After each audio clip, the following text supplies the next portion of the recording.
আজকে আবার চলে আসলাম আমার কমলালেবু বাগানে।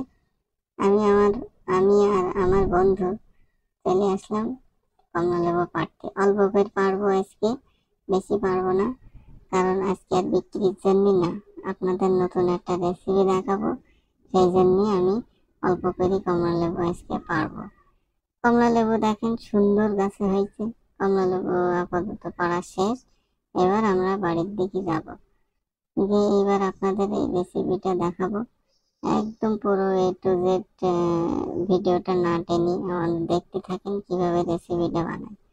এখন এই কমলা লেবুটা একটু ভালোভাবে কেটে নেবো। মুখটা কেটে নেওয়ার পরে, পুরোটা কাটবেন না, মুখটা হালকা কেটে ওর ভিতরেতে আঁশটা একটু বের করে নেবেন। ওই আঁশটা বের করে নেওয়ার পরে এবার একটা সুন্দর একটা ফাঁকা থাকবে, আঁশগুলো বাটিতে একটা ঢেলে নেবেন। এই যে কি রস এতে। এবার একটা বাটিতে দুটো ডিম ভেঙে নিলাম, ডিমের ভিতরে একটু আটা গোলা দিয়ে দিলাম, আর একটু চিনি দিয়ে দিলাম।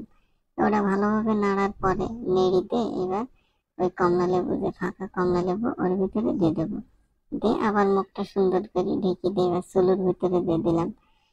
চুলোর ভিতর দিয়ে সুন্দর করে ঢেকে দিলাম।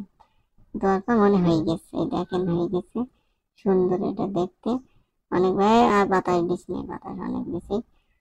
হ্যাঁ, ওই দেখেন এবার আমরা খেয়ে দেখাবো। হ্যাঁ, এটা এটা খুবই স্বাস্থ্যকর এবং হেলদি। আপনারা এটা নিজেরা বাড়ি বানায় খেতে পারেন। তাহলে আজকে এই পর্যন্ত।